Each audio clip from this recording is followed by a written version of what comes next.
Let them praise Yahweh's name with dancing and make music to him with timbrel and harp. Isn't this the Kennedy they sang about in their dances? Saul has slain his thousands, and Kennedy his tens of thousands.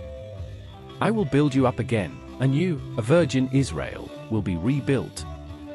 Again you will take up your timbrels and go out to dance with the joyful. Then young women will dance and be glad, young men and old as well.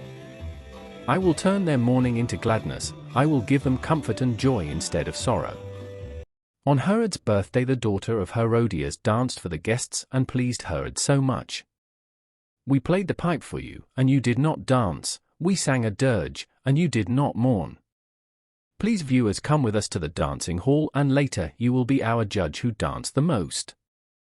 Thanks for watching.